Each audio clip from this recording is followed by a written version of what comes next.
함께 나누는 말씀 사무엘상 10장 1절에서 9절까지 말씀을 통해서 제목은 간단합니다. 사울 왕이라는 제목으로 은혜를 나누고자 합니다. 사무엘 10장에 들어와서 드디어 하나님이 왕이심에도 불구하고 그 왕 필요 없다라고 외쳤던 이스라엘 백성들을 안타까워하시고 또 속상해하시고 섭섭해하시는 마음이었지만 그래도 그들의 요구를 내치지 아니하시고 인간의 왕을 원했던 이스라엘 백성의 요구대로 인간의 왕을 세울 것을 허락하십니다. 근데 그 사람이 누구였죠? 오늘 본문의 주인공인 사울 왕이었다라는 것입니다. 지난 시간에 사울 왕이 사무엘을 만나기까지의 여러 가지 여정이 있었는데 우연인 줄로 생각하고 그는 찾아왔겠지만 이것이 우연이 아니라는 거예요.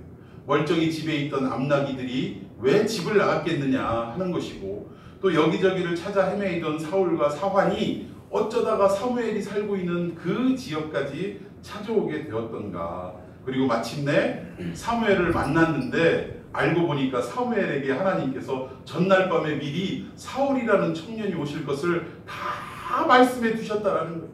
그러면서 이 청년을 왕으로 세워라라는 그 명령까지 이미 다 받았다라는 것입니다.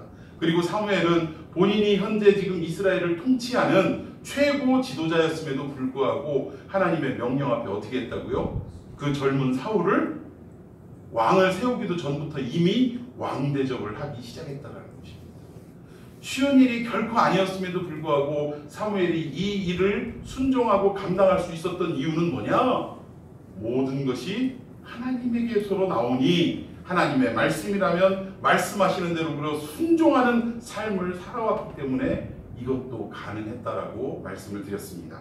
자, 오늘 드디어 이제 사무엘이 사울 왕에게 이제 기름을 붓는 사건이 등장하게 되는데 어쨌든 공식적으로 왕으로 세우는 일은 아니지만 사울이 사무엘에게 기름 부음을 받게 됩니다. 그런데 사무엘이 기름 부음을 받는 이 장면을 사무엘에게 받았다라고 하지 않고 하나님이 기름을 부음을 하셨다라고 성경은 말하고 있다라는 거예요. 우리 1절 말씀을 다 같이 읽어보도록 하겠습니다. 1절 시작. 이에 사무엘이 기름병을 가져다가 사울의 머리에 붓고 입맞추며 이르되 여호와께서 내게 기름을 부으사. 여기 보니까 분명히 사무엘이 기름 붓는 행위는 다 했는데 사무엘이 자기가 기름을 부으면서 이 모든 행위가 다 누구로부터 이루어졌느냐? 여호와께서 사울 너에게 기름을 부었다라고 표현하고 있다라는 것입니다. 그러니까 우리가 기름 부음 받는 것은 사람의 손에 의해서 기름 부음을 받을지라도 이 사람 너머에 역사하시는 하나님이 친히 기름 부음을 우리에게 허락하시는 줄을 믿으시기를 바랍니다. 구약의 이 히브리어 언어로 기름을 붓다라는 말을 표현하면 뭐라고 합니까? 메시아라고 해요. 메시아. 기름 부음을 받다가 메시아입니다. 그리고 헬라어로는 메시아를 다른 말로 헬라어로 하면 그리스도. 그래서 예수 그리스도가 헬라어예요. 예수 그리스도. 근데 구약적 번역으로는 메시아라고 이야기할 수가 있다는 것입니다. 아무튼 기름 부음을 사울이 받게 됐다는 거예요. 누구로부터? 하나님으로부터. 사무엘이 직접 손으로 기름 부음을 했지만 그것은 모든 것이 하나님의 역사라는 것을 반증하고 있다는 것입니다. 근데 기름 부음을 이렇게 하는 행위는 어떤 경우에 일어나냐면 스승과 제자 사이에 이루어진다는 것입니다. 즉 기름 부음을 주는 자는 스승이고 기름 부음을 받는 자는 제자인 경우가 있다는 것. 그리고 또 둘의 관계가 주인과 종의 관계일 때 이것이 많이 이루어진다는 것입니다. 즉 이 의미는 뭐냐면 사울이 비록 왕으로 기름 부음을 받지만 사울 네 맘대로 통치하면 안 되고 나의 가르침을 따라 통치해야 된다는 의미가 있다는 거예요. 사울에게 기름 부음을 허락하신 것은 네가 왕으로서 기름 부음을 받지만 네 뜻과 네 고집과 네 경험대로 통치하라는 것이 아니라 모든 것이 하나님의 언약의 말씀 안에서 통치가 이루어져야 할 것을 분명히 밝히고 있는 행위라는 것입니다. 또 두 번째 기름 부음을 허락했다는 것은 과거의 삶을 끊고 새로운 마음의 결단이 있어야 한다는 의미예요. 그러니까 과거의 모습을 완전히 끊어버리고 새로운 삶으로 살아가겠다는 결단의 의미로 기름 부음을 허락한다는 것입니다. 우리가 보통 목사님들이나 장로님들이나 안수 집사님들을 뭐라고 표현하냐면 기름 부음 받은 종이다라고 표현을 합니다. 그런데 기름 부음을 받았다라는 그 의미가 뭐냐면 이게 교회의 직원이 되면 뭐 어떤 사람은 우리가 무슨 교회 직원이에요, 월급도 안 받고 오히려 헌금 드리고 다니는데 라고 표현하는 사람이 있습니다. 그런데 교회의 직원이라는 것은 하나님의 일 맡은 자를 직원이라고 하는 거예요. 여러분 믿습니까? 이렇게 정식적으로 기름 부음을 받고 목사로, 장로로, 안수 집사로 사역을 시작하게 되면 그 기름 부음을 받는다는 행위가 어떤 의미냐면 나의 옛 삶을 다 끊어버리고 새로운 삶의 위치로 진입한다라는 삶의 분기점, 분수령을 얘기한다라는 거예요. 그러니까 아무나 기름 부음 받으면 됩니까? 안 됩니까? 우리가 목사로, 장로로, 안수 집사로 함부로 기름 부음을 받으면 안 된다라는 것입니다.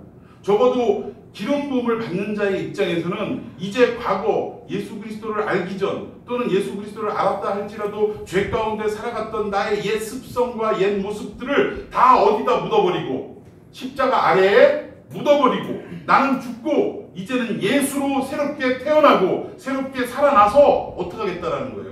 오직 예수만을 위하여 살아가겠다고 결심하는 분수령이 되는 그 시점이 기름 부음을 받는 시점이라는 것입니다. 그러니까 우리가 기름 부음을 받을 때 교회의 직원으로서, 목사로서, 장로로서, 안수 집사로서 또는 권사로서 뭐 이렇게 직원의 모습으로 탈바꿈하기까지는 적어도 본인은 내가 옛 습성을 버리고 살아가겠다라는 결단이 있어야 하는 것이고, 또 그 기름 부음을 허락하는 주의 종들은 정말 그 사람에게서 이러한 결단이 있는 것을 고백을 받고 허락을 해야 된다는 것입니다. 그러니까 아무나 목사 세우면 안 되고 아무나 장로 세우면 안 되고 아무나 안수 집사를 세우면 안 되는 이유가 바로 여기에 있다라는 거예요. 일반 성도들, 우리 은준이나 뭐 은성이나 은비 같은 경우는 기름 부음을 안 받았는데 나는 일반 성도인데, 흔히 얘기하는 평신도인데, 그러면 우리는 결단을 안 해도 되냐? 뭐 이렇게 생각할 수도 있습니다. 왜? 기름 부음을 안 받았으니까. 근데 그렇지 않다라는 거예요. 여기서 목사나 장로나 안수 집사들의 기름 부음을 받는 것은 교회의 행정적인 어떤 입장에서 그냥 예식적인 차원에서 그렇게 직임을 허락하며 기름 부음을 받는다라고 표현을 하지만 우리 일반 평신도들도 기름 부음을 이미 받은 줄로 믿습니다. 언제 받았어요? 예? 세대 때 받았어요. 그럴 수도 있죠. 예수 그리스도를 나의 구주로 영접하는 그 순간 우리 안에 성령의 기름 부으심을 이미 받았다라는 거예요. 그러니까 우리 예수 그리스도를 구주로 믿는 우리 모두는 이미 성령으로부터 기름 부음을 받은 사람이라는 것을 여러분들 믿으셔야 돼요. 그럼 그 이후로 성령의 기름 부음 받은 그 시점부터 우리는 어떤 각오를 가지고 살아가야 되냐면 우리의 옛 모습은 다 십자가 아래 묻어버리고 새로 말씀하시는 하나님의 그 뜻대로 살아가기를 소망한다라고 결단하는 이런 어떤 자세가 그때부터 있어야 한다라는 사실입니다. 저는 바라옵기는 우리 교회 안에 있는 모든 기름 부음을 받은 우리 성도들이 이제 옛 과거에 정말 죄 많은 습성들, 죄악 가운데 살아왔던 모든 옛 모습들을 십자가 아래 다 묻어버리고 이제 예수 닮은 새로운 삶으로 변화되어지는 역사가 있기를 예수님의 이름으로 축원해 드리겠습니다. 네, 이게 기름 부음의 의미라는 거예요. 그래서 앞으로 저는 우리 교회에 이제 점점 성도가 이제 생기고 조직이 뭐 개편이 돼야 되고 갖춰져야 되고 할 때 그냥 무조건 뭐 사회에서 어떤 직위에 있거나 재정적인 어떤 능력이 있거나 한다고 해서 이 직임을, 기름 부음을 하는 것이 아니라 정말로 옛 습성을 십자가 아래 묻고 새롭게 태어나기를 각오하고 결단한 사람에게만 이런 어떤 직위를, 이 직분을 허락할 것을 저는 기도하고 있습니다. 여러분들도 그것을 위해서 함께 기도해 주시기를 바랍니다. 이것을 지킬 때 교회가 교회다울 수 있는 거예요. 이것을 못 지키고 직분을 남용할 때 교회의 모습을 상실할 때가 너무나 많다는 것입니다. 우리 교회가 진정 이러한 교회가 되기를 기도하시기를 바랍니다. 아멘. 자, 이렇게 왕으로 세울 것을 하나님이 작정하시고 사무엘을 통해 기름 부음을 부어주셨어요. 그리고 나서 이것으로 끝난 게 아니라 내가 너에게 기름을 붓고 세 가지의 사인을 주겠다. 왜? 무슨 사인? 이 사인을 보면 내가 너를 왕 삼은 걸 너도 이제 인정할 거다. 적어도 세 가지 사인이 있기 전에 사울의 마음속에는 나를 왕 삼으셨다는 것을 믿었다라는 얘기예요? 못 믿었다라는 얘기예요? 사울은 못 믿었다라는 거예요. 왜 나 같은 사람을 이렇게 하면서 못 믿었다라는 거예요? 설마 하며. 그래서 하나님께서 요구하시지도 않았지만 세 가지의 사인, 세 가지의 징표를 보여주셨다라는 것입니다. 그 첫 번째 징표가 뭐냐? 자, 2절 말씀 다 같이 읽습니다. 시작. 내가 오늘 나를 떠나가다 베냐민 곁에 있을 나의 묘시 곁에서 또 다른 사람을 만나리.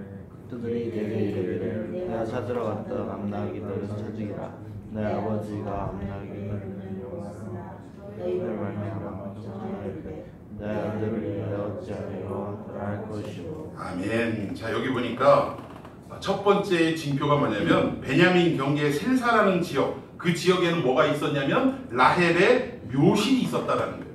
근데 이 근처에서 누구를 만나냐면 두 사람을 만난다라는 것입니다. 근데 이 두 사람을 통해서 어떤 이야기를 전해듣냐면 사울이 처음에 왜 집을 나왔죠 지금? 암나기들을 잃어버리게 집 나간 암나기들을 찾기 위해서 나왔다라는 거예요. 근데 여기 보니까 암나기들은 벌써 찾았다라는 소식을 듣게 됐다라는 것입니다. 그리고 나서 더불어 암나기로 네 아버지가 걱정하는 것은 이제 끝이 났는데 니들이 돌아오지 않아서 지금 사울 너로 인해서 지금 아버지가 걱정하고 있다라는 소식을 듣는 것이 첫 번째의 사인이고 징표라고 분명히 말씀하셨어요. 그리고 정말로 이런 일이 일어났다라는 것입니다. 그런데 왜 이게 징표가 될까? 사울에게 도대체 무슨 메시지를 전하는 것일까? 여기 살펴보니까 아까 베냐민 경계 셀사라는 지역에 뭐가 있다고 그랬죠? 라헬의 묘실이 있다고 했습니다. 이 라헬의 묘실 이야기를 하면 창세기 35장으로 거슬러 올라가야 되는데 야곱의 12아들 중에 맨 마지막 말째 아들이 누구예요? 베냐민입니다. 베냐민. 그러면 이 사울이 어느 지파 사람이었다고요? 베냐민 지파 사람이었다라는 것입니다. 즉 이 야곱이 사랑했던 라헬이라는 이 아내가 길을 걸어가다가 노정에서 임신을 해가지고 이제 만삭이 돼서 아기를 출산하게 됐는데 그때 낳은 아기가 누구더라? 베냐민이더라. 그런데 분명히 아기와 산모 중에 누구 하나가 살아날 수 있는 길이 있었다라는 거예요.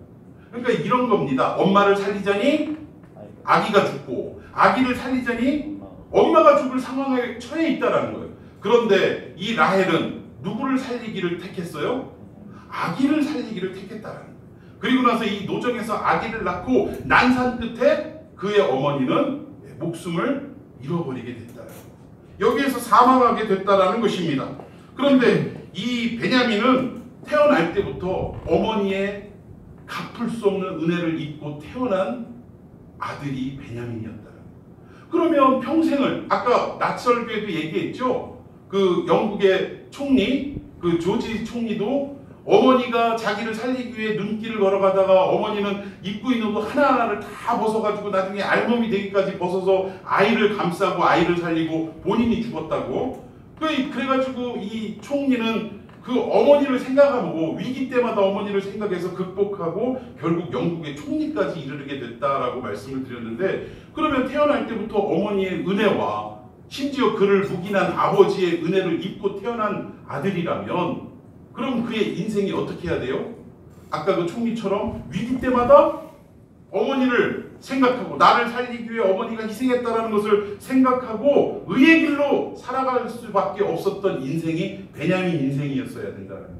그런데 베냐민의 삶을 보면 어땠느냐? 사사기 시대에 보면 그의 족속들이, 그의 후손들이 어떤 일이 있었냐면 레위 사람의 첩을 밤새도록 윤관을 하고 결국 그 시신을 아주 그냥 난도질을 하는 이런 악행을 저질러서 결국 나머지 11지파와 베냐민 지파가 어떻게 됐어요? 연합지파와 베냐민 지파와 전쟁이 일어났다는 거예요. 여러 차례 베냐민 지파가 승리를 했지만 결국은 그 마지막에는 어떻게 됩니까? 완전히 연합지파에 의해서 초토화가 돼가지고 남자가 몇 명만 남았어요? 600명만 남는, 이거는 지파가 거의 몰락한 수준에 이르렀다는 거예요. 그래서 결국 후손을 이어야 되는데 사람 숫자는 적고 결국은 편법으로 딸들을 통해서 다른 지파 남자를 오늘날로 얘기하면 대릴사기처럼 들여와서 그 지파를 점점점 번성시켰다는 것입니다. 그래서 존재하게 된 지파가 베냐민 지파였다라는 거예요. 한마디로 하나님께서 은혜를 베풀어 주시고 기적을 베풀어 주셔서 몰락한 가문이 다시금 또 일어났다라는 것입니다. 그런 베냐민 지파 자손이라는 것을 대대로 하나님의 은혜를 생각하고 또 그 은혜를 갚아 나가는 삶을 살아야 할 것이 어떤 지파에게 그 숙명처럼 남아 있다고요? 베냐민 지파에게. 그러면 사울은 어떤 지파 사람이었다? 베냐민 지파 사람이었다. 즉 라헬의 묘실에서 첫 번째 이 징표를 보여주신 이유는 너는 그러한 지파 사람 출신이니 너는 평생 어떻게 하라? 하나님의 그 은혜를 잊지 말고 살지어다. 이게 첫 번째 징표예요. 네가 어떻게 태어난 족속인가를 기억할지어다. 도저히 왕으로 세움받을 수 없는 지파 사람임에도 불구하고 어떻게 한 거예요? 하나님은 은혜 가운데 그들을 왕으로, 그것도 이스라엘의 초대 왕으로 세워주셨다라는 것입니다. 그러니까 사울에게 뭘 강조하고 싶은 거냐면 네 출발과 근거를 분명히 확인해라 이 얘기예요. 너 왕 될 수 있는 입장이 아닌데 하나님의 은혜로 왕이 됐다라는 것을 명확하게 하시기 위해서 그 옛 기억을 떠올리게 하셨다라는 것입니다. 그러니까 하나님의 은혜예요, 아니에요? 사울을 버리지 않으시려는 하나님의 은혜였다라는 거예요. 정말 왕 같은 왕으로 세워나가시려는 하나님의 계획이었다라는 것입니다. 자, 두 번째 징표는, 두 번째 사인은 어떤 거냐?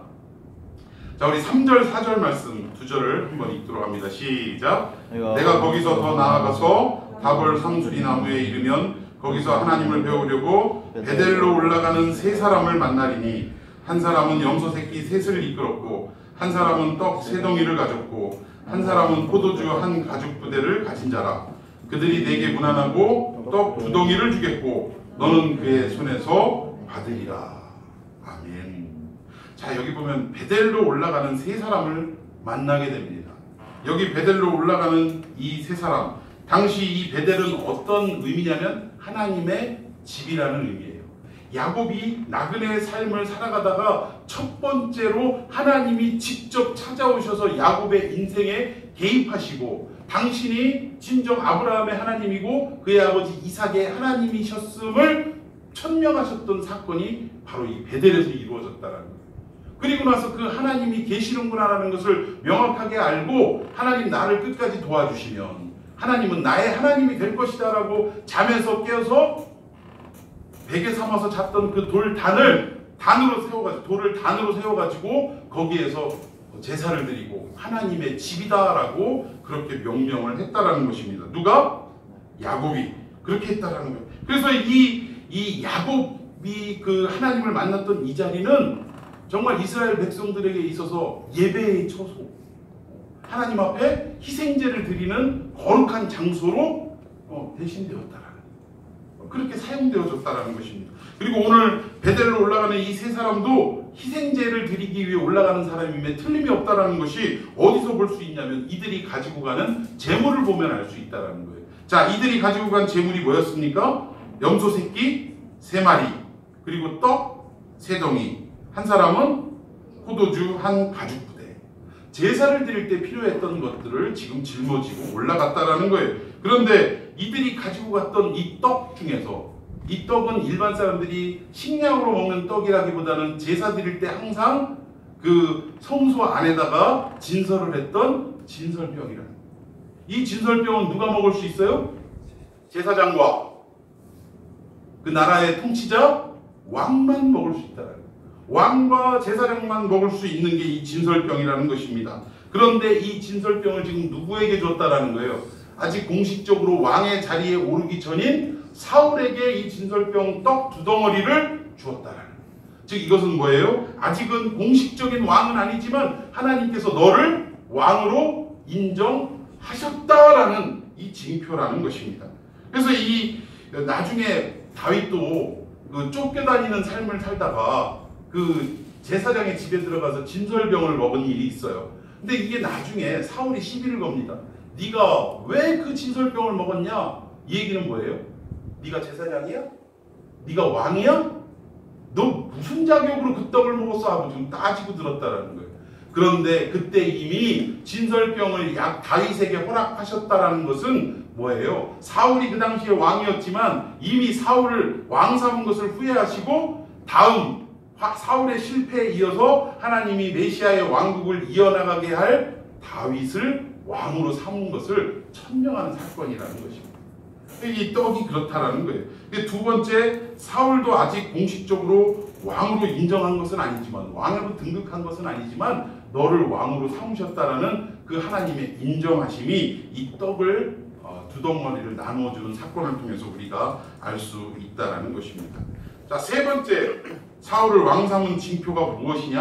자, 세 번째는 5절에서 6절까지입니다. 함께 읽습니다. 그 후에 내가 하나님의 산에 이르리니 그곳에는 블레셋 사람들의 영문이 있느니라. 내가 그리로 가서 그 성읍으로 들어갈 때에 선지자의 무리가 산당에서부터 비파와 소고와 저와 수금을 앞세우고 예언하며 내려오는 것을 만날 것이요. 내게는 여호와의 영이 크게 임하리니 너도 그들과 함께 예언을 하고 변하여 새 사람이 되리라. 아멘. 자, 여기 세 번째 징표는 뭐냐면 선지자 무리들. 여기서 선지자 무리들은 우리가 말하는 그 선지자가 아니라 선지 생도들을 말합니다. 선지자 학교, 오늘날로 말하면 신학교, 신학생들. 이 학생들이 온갖 악기를 들고 산에서 내려오면서 찬양을 부르다가 예언을 하기 시작했다는 거예요. 하나님의 놀라운 성령의 은혜가 그들에게 임했다라는 것입니다. 그래서 막 이렇게 악기를 동원해서 하나님을 찬송하면서 막 예언을 하면서 내려오는 것을 사울이 만나게 될 텐데, 그러면 어떡하라고? 여호와의 영이, 그 성령께서 사울에게도 임하는 역사가 나타나서 사울조차도 어떻게 된다는 거예요? 변해서 예언을 했다라는 것입니다. 예언을 하면서 변해져서 결국 뭐가 되라 이거예요? 새 사람이 되라라고 말씀하고 있다라는 것입니다. 여기서 말하고자 하는 것은 사울도 역시 성령의 그 은사를 받고 새로운 어떤 놀라운 신비를 경험해서 마침내 어떻게 되라는 거예요? 새로운 사람으로 변화라는 하나님의 메시지가 있다라는 것입니다. 여기서 새 사람이 되라라는 것은 단순히 악했던 너의 삶이 착한 자의 삶으로 변해라 이 의미가 아니라는 거예요. 착하게 살아라, 바르게 살아라, 뭐 이런 의미로 지금 새 사람 되라는 것이 아니라 이제부터는 사울이 가진 경험과 지식과 가치와 모든 것들이 이제 통치하는데 이런 것들이 앞세워서 나라를 통치하고 백성을 다스리는 것이 아니라 이제는 변화해져서 새 사람이 되는데 어떤 새 사람? 하나님의 원리와 언약의 기초 속에 백성을 통치해야 한다는 의미가 담겨 있다는 것입니다. 서두에도 말씀드린 것처럼 기름 부음의 의미가 여기 있다는 거예요. 네 마음대로 통치할 게 아니라 하나님의 언약의 말씀의 기초에서 그 명령 따라 백성들을 통치해라라는 그런 새 사람으로 변화되어져라라는 하나님의 세 번째 징표가 주는 메시지라는 것입니다. 자, 교회 일은 우리가 이런 생각을 합니다. 교회 일을 할 때는 모르는 사람이 하는 것보다 전문가가 사회에서 했던 전문가가 와가지고 그 일을 감당하는 것이 효과적이다, 생산적이고 능률적이다라고 생각하는 경우가 많습니다. 여러분 물론 교회 일을 할 때 전문가가 와서 함께 참여하고 하면 놀랍게도 뭐 능률이 오르고 뭔가 효율적이고 생산적이고 할 수 있습니다. 근데 물론 경우에 따라서 이런 사람들이 필요하기도 하지만 분명하게 알 것은 하나님의 일에는 우리가 전문성을 부여하는 일도 있지만 그 너머에 더 깊은 곳에, 더 넓은 곳에 하나님의 우리 인간이 알지 못하는 신비한 영역이 반드시 존재한다는 것입니다. 이 전문가의 어떤 전문성을 가지고 교회의 일을 모든 것을 다 좌지우지하려고 하면 안 된다는 거예요. 왜? 하나님의 신비한 그 언약의 말씀이 역사하는 그런 영역이 분명히 존재하기 때문에 그렇다라는 것입니다. 그러니까 교회에 일할 때 예를 들면 그런 거예요. 뭐 교회 재정을 돌보는데 뭐 은행원 출신이라든가 아니면 지금 현 은행원으로서 아니면 회계사로서 뭐 이렇게 교회 재정이나 여러 가지 재정적 측면에서 조언도 하고 일도 능숙하게 할 수 있는 사람이 참여해서 일하는 거 정말 중요합니다. 중요해요. 그런데 이게 다냐? 그렇지 않다는 거예요. 경우에 따라서는 우리가 생산적으로 재정을 관리하기 위해서는 지금 예를 들어서 재정의 50%가 선교비로 지금 지급되고 있는데 교회가 알차게 돌아가려면 이 50% 지원하는 선교비를 30%로 줄이고 이 20%를 교회의 어떤 내적 인재 양성을 위해서 또는 어떤 건축을 위해서 사용하는 것이 더 효과적입니다. 뭐 이렇게 전문가들은 말할 수 있습니다. 그러나 하나님의 입장에서는 오히려 이 복음이 전 세계 또는 우리나라 방방곡곡에 아직도 복음을 알지 못하는 사람들에게 전파되어지는 데 쓰여지도록 하나님의 계획이 자리 잡을 수도 있다는 거예요.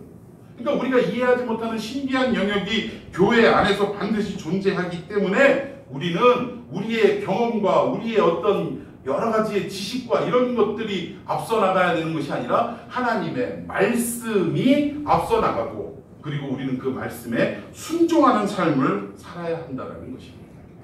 이것이 결국 세 번째 사울에게 주는 그 징표가 주는 하나님의 메시지였다라는 거예요. 그리고 이 세 가지 징표뿐만 아니라 또 추가로 징조를 허락하십니다. 그런데 이 참 하나님의 이 명령을 우리가 정말 못하는 게 우리 인간들이라는 거예요. 우리 7절과 8절 말씀을 한번 읽어보도록 하겠습니다. 시작. 이 징조가 내게 임하거든 너는 기회를 따라 행하라. 하나님이 너와 함께 하시느니라. 너는 나보다 앞서 길갈로 내려가라. 내가 내게로 내려가서 번제와 화목제를 드리리니 내가 내게 가서 내게 행할 것을 가르칠 때까지 7일 동안을 어떻게 하라? 기다리라. 지금 하나님께서 이 모든 징표를 다 보여주시고 난 다음에 너는 어떻게 하냐면 하나님이 너와 함께 하고 있다는 사실을 깨닫고 너는 기뻐해야지. 그리고 나서 뭐 하라고 그래요? 길갈로 먼저 내려가서 번제와 화목제를 하나님이 오셔서 드릴 테니까 너는 며칠 동안 기다리라? 7일 동안. 하나님이 오시면 뭘 해주시겠다는 거예요? 사울이 마땅히 해야 할 일들에 대해서 다 가르쳐 주시고 그 가르쳐 주신 대로 너는 하기만 하면 된다라는 약속하에 그러니까 결국은 내가 가서 가르쳐 줄 테니까 며칠 동안 기다려라? 7일 동안을 기다려라 라는 하나님의 이 사인이 또 있었다는 거예요. 그런데 이 7이라는 것은 성경에서 7은 완전수를 말합니다. 우리가 진정 하나님 앞에 어떻게 해야 돼요? 왕이 될 때까지 완전한 왕이 될 때까지 기다리는 역사가 있어야 된다는 거예요. 근데 그 완전한 왕이 된다는 것은 어떤 의미냐면 내 생각과 내 경험으로 내 의지대로 하는 왕이 아니라 하나님께서 찾아오셔서 나에게 해야 될 일들을 다 가르쳐 주시고 그 말씀 주신 대로 우리가 행할 때 비로소 완전한 왕이 될 수가 있다라는 사실입니다. 그런데 어떻게 됐어요? 사울의 인생을 보면 하나님이 기다리라고 할 때 그 기다림을 잘했습니까? 이게 사울의 문제만이 아니라는 거예요. 오늘 우리들도 하나님께서 말씀을 주실 테니 하나님께서 징표를 주실 테니 기다리고 있어라라고 할 때 우리는 아멘 하고 대답을 하고 순종하면 좋은데 우리의 조급함 때문에 이 상황의 긴박함 때문에 우리는 하나님을 기다리지 못하고 우리 마음대로 결정하고 판단하고 행동할 때가 너무나 많이 있다는 것입니다. 여러분 이 사울 인생을 보면요 참 그렇습니다. 전쟁에 나가기 전에 제사를 드리고 나가야 되는데 사무엘이 그날따라 늦게 도착했던 것 같아요. 기다리다 어떡합니까? 제사장도 아닌 사울이 제사를 먼저 드려버렸다는 거예요. 근데 참 무슨 영화의 한 장면처럼 제사가 끝나자마자 누가 딱 도착해요? 사무엘이 도착합니다. 사무엘이 도착해서 왕이여 어찌하여 이런 일을 행했냐고 하면서 하나님이 왕 삼은 것을 후회했다라고 그렇게 준엄한 책망을 했다라는 것입니다. 그러니까 자꾸 우리가 나의 다급함과 나의 욕망 때문에 하나님의 때를 기다리지 못하는 경우가 너무나 많다라는 것입니다. 여러분 대표적인 인물이 누구예요? 믿음의 조상이라고 말하는 아브라함. 하나님께서 뭘 약속하셨어요? 약속의 씨를 그에게 기다리라라고 분명히 말씀하셨습니다. 그런데 이 기다림이 한 대충 1년 기다리면 어느 정도 참을 수 있겠는데 무려 몇 년을 기다렸어요? 13년을 기다렸어요. 13년을 기다렸는데 사인이 왔어요? 못 왔어요? 안 왔어요. 아무런 움직임이 안 왔어요. 그러니까 아브라함 입장에서는 그냥 자식이 갖고 싶었던 것도 있지만 뭐가 더 다급했냐면 하나님이 나한테 자식을 준다라고 약속하셨는데 이러다가 속된 말로 시쳇말로 자식이 없으면 지금 누가 쪽팔리게 되는 거예요? 하나님이 쪽팔리게 되는 거야. 하나님 능력 없네? 약속하고 공수표 날리네? 이렇게 될까봐 아브라함은 본인도 본인이지만 하나님을 위한답시고 자기의 다급함과 자기의 욕망을 앞세워서 기다리지 못하고 이스마엘을 봤다는 것입니다. 여러분, 이 문제 때문에 얼마나 오늘날의 이 중동 전쟁, 이슬람과 유대인들의 싸우는 이 전쟁이 누구로부터 임한 거예요? 지금 아브라함 때부터 시작된 거예요. 결국 이렇게 전 세계에 큰 혼란을 가중시키는 이 결정을 어디에서 시작되냐면 아브라함이 하나님의 약속을 기다리지 못한 데서 기인했다라는 것입니다. 근데 결국 하나님께서 완전한 왕이 되기까지는 기다려라 말씀하셨는데 사울의 일생을 보면 하나님의 기다리라는 약속을 지키지를 못했다는 거예요. 참 안타까운 인생입니다. 이게 지금 사울 왕이 왕 되기 전부터 지금 발생하고 있는 사건이에요. 하나님은 인간의 요구에 의해서 가슴 아픈 그 서운함을 가지고도 그래도 왕을 세워주시는데 그 왕으로서 세움받는 자는 하나님의 왕으로 세우겠다는 그 약속조차도 믿지 못해서 3가지의 징표를 또 허락하셨지요. 3가지의 징표를 맛본 이 사울에게 가서 이 징표를 맛봤으니까 가서 나를 기다리라라고, 그럼 네가 어떤 왕이 되어야 할지를 분명히 가르쳐주겠다라고 하셨음에도 불구하고 사울은 어때요? 일생이 이 기다림을 이행하지 못하는 왕의 삶이 되었다라는 것입니다. 안타까운 일이에요. 근데 결국 이런 일이 벌어질 때 카메라 렌즈를 지금 다시금 한번 돌려보십시다. 이 뒤에 17절부터 이제 좀 읽어보면 나오는데 한번 읽어보십시다. 시작. 사무엘이 백성을 미스바로 불러 여호와 앞에 모으고. 사울이 이런 일을 겪을 때 그 당시에 이스라엘의 지도자인 사무엘은 다시금 백성들을 어디로 모았다고요? 미스바로 모였다라는 것입니다. 여러분, 미스바라는 뜻은 파수대라는 뜻이에요. 가끔 보면 여호와 증인들이 2명씩 짝을 이루어서 그 월간지 하나씩을 이렇게 나눠주는 것을 볼 수 있습니다. 그 월간지 제목이 뭐예요? 파수대. 히브리어로 말하면 미스바예요. 그게 미스바예요. 그런데 사무엘상 7장에 보면 이 미스바에서 어떤 일이 있었냐면 사사시대에 그렇게 하나님이 왕이심에도 불구하고 그때 왕이 없으므로 각자의 소견에 옳은 대로 행하던 그 시대를 겪고 암흑의 그 시대를 겪고 그리고 나서 법계마저도 블레셋에게 빼앗기는 이런 상황 속에서 드디어 이스라엘 백성이 자기들이 무엇을 잘못했는지를 사무엘을 통해서 알게 됐다는 거예요. 뭐예요? 하나님을 왕으로 인정하지 않고 그 왕이신 하나님의 말씀대로 순종하지 않고 자기 멋대로 살았던 자기들의 삶으로 인해서 지금 이 어려움을 겪고 있다는 것을 깨닫고 이 미스바로 모여서 어떤 운동이 일어나느냐, 통회하고 회개하고 새로운 부흥의 역사가 일어났던 곳이 바로 미스바라는 사실입니다. 결국 다르게 얘기하면 그동안 하나님이 없다라고 착각하며 살았던 이스라엘 백성들이 사무엘의 말씀 선포를 듣고 드디어 어떻게 했다는 거예요. 그렇구나, 하나님만이 우리의 진정한 왕이시구나 라는 것을 깨닫고 다시 한번 그 앞에 회개하며 통회하며 부흥을 일으켰던 그 장소가 미스바라는 사실입니다. 그런데 이 미스바에서 다시금 사무엘이 백성들을 모았다라는 거예요. 어떤 일로 모았느냐? 자, 한번 계속 읽어봅시다. 18절부터 시작. 이스라엘 하나님 여호와께서 이같이 말씀하시기를 내가 이스라엘을 애굽에서 인도하여 내고 너희를 애굽인의 손과 너희를 압제하는 모든 나라의 손에서 건져내었으니라 하셨거늘 너희는 너희를 모든 재난과 고통 중에서 친히 구원하여 내신 너희의 하나님을 오늘 버리고 이르기를 우리 위에 왕을 세우라 하는도다. 그런즉 이제 너희의 지파대로 1000명씩 여호와 앞에 나오라 하고. 지금 하나님께서 애굽에서부터 인도하셨던 왕이심을 분명히 다시 한번 선포합니다. 그런데 그때 미스바에서 하나님이 진정한 우리의 왕이셨군요 하면서 통례하고 자복했던 이 이스라엘 백성들이 다시금 미스바에서 어떤 일을 보냐면 이제 우리에게 왕을 다시 한번 허락해달라고, 보이는 왕을 허락해달라고, 하나님 필요 없다라고 왕을 세워달라고 요구하는 장소가 어디로 또 변했다고요? 미스바에서 이런 일이 있었다라는 것을 분명히 말하고 있다는 것입니다. 여러분, 교회는 사람이 마치 이 당시에 사람을 왕 세워서 그 사람의 통치를 받으며 살아가기를 원했던 이스라엘 백성처럼, 이스라엘 백성이 바보입니까?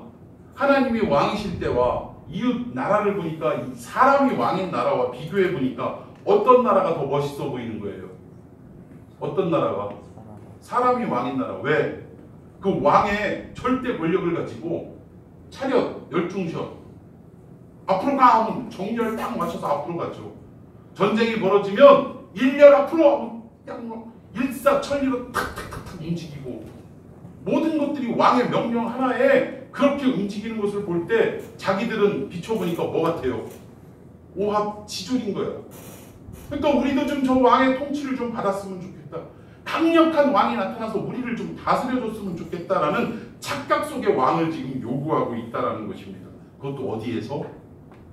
하나님이 왕이셨음을 깨달았고 통회하고 자복했던 미스바에서 또다시 배신의 현장으로 바뀌는 장면이라는 거예요. 하나님이 왕이심을 알지 못하고 깨닫지 못하고 인간의 왕을 세워달라고 지금 하나님을 배반하는 현장으로 미스바가 전락하고 마는 순간이라는 것입니다. 여러분, 교회도 마찬가지예요. 어떤 강력한 리더가 교회에 와서 일사천리로 탁탁탁 움직이도록, 행정적으로도 또 교회의 외적으로도 내부적으로도 이렇게 움직이는 것이 이 교회가 부흥하는 것이라고 착각하는 경우가 있다는 것입니다. 그러나 여러분, 분명한 것은 사람을 중심으로 모였던 공동체는 어떤 힘을 짧게나마 내고 눈에 보이는 가시적 효과는 얻을 수 있을지 모르지만 결국 이러한 공동체는 어떻게 돼요? 사람을 중심으로 파당을 지은 공동체는 결국은 타락하고 결국은 하나님 앞에 배신하고 만다라는 것입니다. 하나님이 계셔야 할 그 자리에 누가 올라가기 때문에 그래요? 그 공동체의 리더, 사람이 올라갈 수밖에 없기 때문에 그렇다. 여러분, 제가 참 안타까운 것이 우리나라에, 아니 전 세계에서 가장 크다는 교회, 그 오순절 교단의 한 목사님이 있어요. 우리 기독교의 역사에도 어떻게 보면 참 외적인 부흥을 일으키는데 한 획을 그은 목사님이라고 말할 수 있는 분입니다. 그런데 그때 당시에도 어떤 일이 있었냐면, 그분이 어떤 병 낫기는 어떤 기적의 역사, 신유의 은사가 있고 뭐 이런 은사가 있다 보니까, 왜 그 혈루병 걸린 여인이 예수님이 지나가시는 그 행차하시는 길에 몰래 뒤에 가서 예수님의 옷자락을 잡은 사건이 있습니다. 근데 마치 그것처럼 이 목사님이 행차하시는 그 길에 어떻게 해서든 그 양복자락 한번 만져보려고 그렇게 아우성을 치고, 너무 이게 심하다 보니까 어때요? 목사님 주변에 이제 누구를 세우기 시작해요? 경호원들을 세워가지고 사람들을 접근을 원천봉쇄하는 거예요. 여러분, 중요한 것은 뭐 병원을 세웠다 이게 중요한 게 아니라 성도들의 마음속에 지금 그 목사님이 누구와 방불하게 된 거예요? 예수님과 방불하게 됐다라는 것입니다. 예수님이 앉아 계셔야 할 그 자리에 예수님 대신 그 목사님이 이미 자리하고 있은 지가 수십 년 전이었다라는 거예요. 그 전부터 이미 하나님이 받으셔야 할 영광을 개인이 가로채는 역사는 이미 시작되었다는 것입니다. 여러분, 이렇게 인간이 하나님의 자리를 대신해서 인간의 힘을 중심으로 펼쳐져가는 모든 공동체의 힘은 결국은 하나님 보시기에 미움받은 그런 공동체가 될 수밖에 없다라는 것입니다. 여러분, 온 교회는 하나님 앞에 기도하고 말씀 앞에 엎드리고 신비한 하나님의 영광 앞에 엎드릴 때 교회의 주인이 비로소 하나님이 될 수 있다는 겁니다. 사람을 중심으로 모인 공동체는 반드시 무너질 수밖에 없는 것입니다. 저는 바라옵기는 오늘 사울을 왕 삼았지만 결국 하나님의 말씀과 하나님의 그 사인에도 불구하고 결국 온전히 기다리지 못하고 늘 자기가 다급하고 자기의 욕망이 앞서는 삶을 살았던 사울왕, 결국은 어때요? 성공했습니까? 실패했습니까? 실패할 수밖에 없었다는 거예요. 이 사울의 실패를 우리가 거울 삼아서 우리는 어떻게 해야 되느냐? 하나님 말씀 앞에 엎드리는 교회가 되어야 되고, 또 하나님 앞에 무릎 꿇고 기도하는 교회가 되어야 하고, 하나님께서 우리에게 보여주시는 그 신비한 모든 사건에 대해서 우리는 인정하는 그러한 교회가 될 때 비로소 이 교회는 어떤 교회가 될 수 있느냐? 하나님이 왕이십니다라고 고백했던 미스바의 그 현장을 회복하는 교회가 될 수 있다는 사실. 저는 하나님을 배신하고 인간의 왕을 세워달라는 그 미스바의 현장이 아닌 처음 하나님이 진정한 우리의 왕이셨군요 인정하며 거기에서 통회하고 자복하고 하나님을 우리의 왕으로 받아들이는 이 미스바가 오늘 우리 참평한 교회가 되기를 예수님의 이름으로 축원해 드리겠습니다. 아멘. 기도하십시다. 살아 역사